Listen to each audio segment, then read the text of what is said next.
আচ্ছা, তুমি কি জানো আমি কিসের অপেক্ষাতে প্রহর গুনছি? তুমি কি জানো আমি কিসের আশায় বা আজও বেঁচে আছি? সব কিছুতে কেন তীব্র শূন্যতা বিরাজ করছে?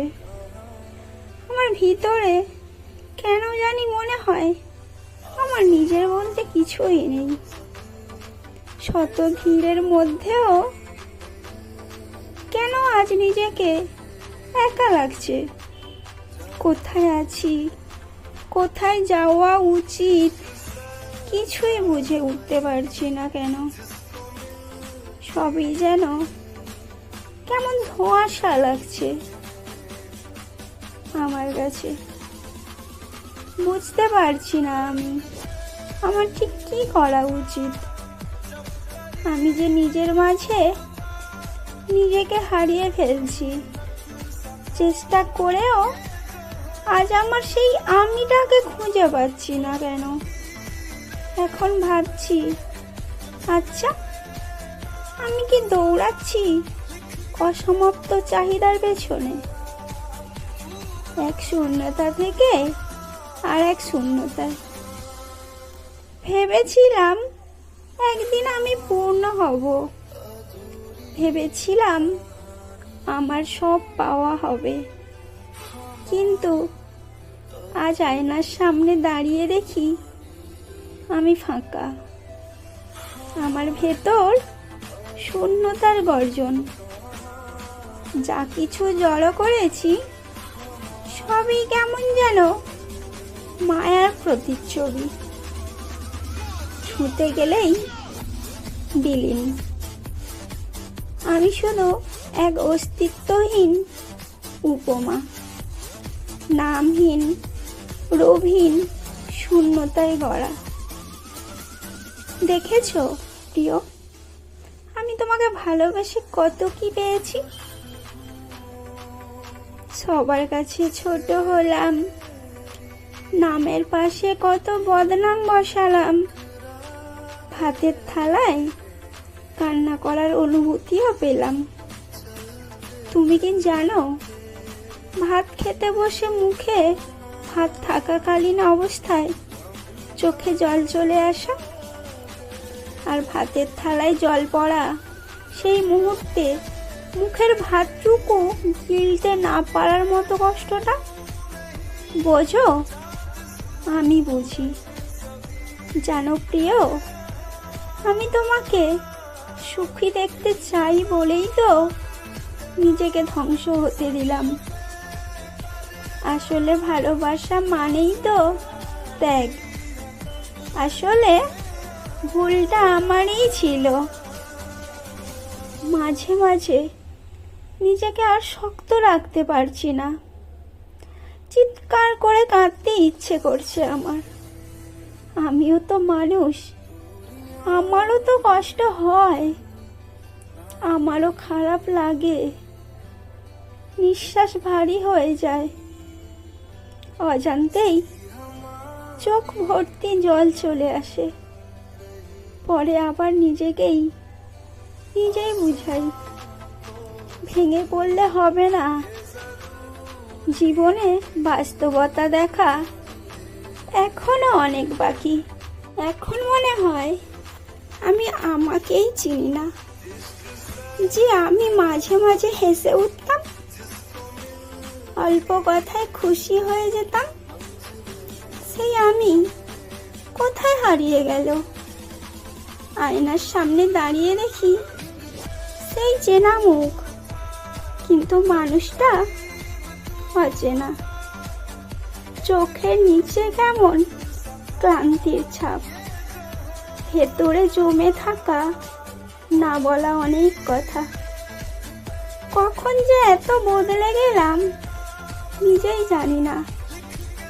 অভিমান জমেছে অভ্যাসের মতো। নীরবতাই এখন সবচেয়ে বড় ভাষা। সবকিছু ঠিক আছে, কিন্তু নিজের মধ্যে কিছুই ঠিক নেই। চারপাশে সবই আছে, কিন্তু নিজের দিকে তাকালে মনে হয় এত ভাঙন, এত ক্ষয়, এতটা অসহায়ত্ব, যেন কোনো নদীর কূলেও নেই। চোখের ঘুমের অভাব, ঠোঁটে জমে থাকা না বলা অনেক প্রশ্ন, যেখানে সবাই নিজের মতো করে বুঝে চলে আমাকে, কিন্তু কেউ জানতেও চায় না আমার ভিতরের যুদ্ধগুলো ঠিক কেমন, কতটা কঠিন।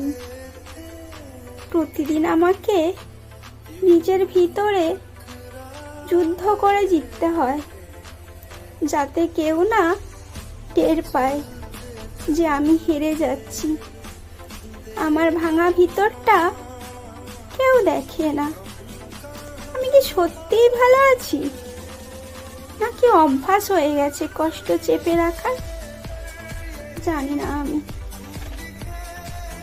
এখন বুঝি যে একটা সময় এসে মানুষ নিজের কষ্টের কথা আর কারোর সাথে ভাগ করতে চায় না, কারণ ক্লান্তি তখন আর কথা বলে না, শুধু কাঁদে।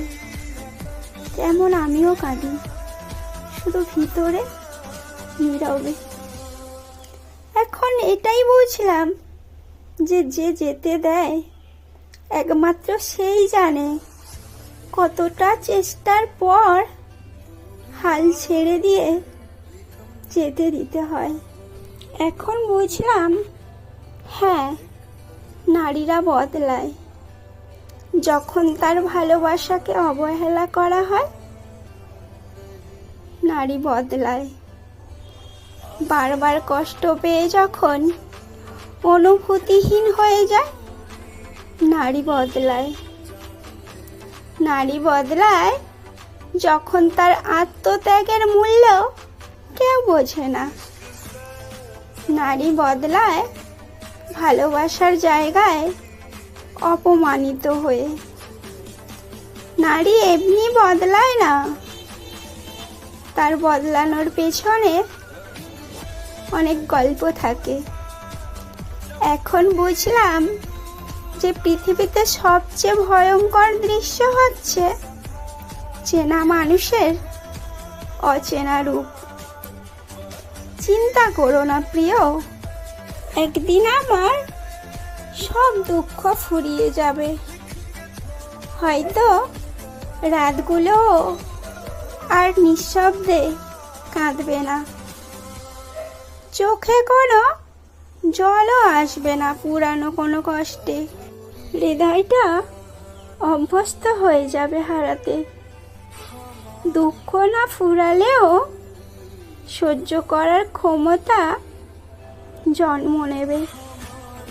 নিজের মধ্যে নিজের শান্তির ঠিকানা আমি নিজেই বানিয়ে নেব, কারণ একদিন কষ্টগুলোও বুঝে যাবে, এই মন আর ভাঙবে না, শুধু চুপচাপ বেঁচে থেকে যাবে।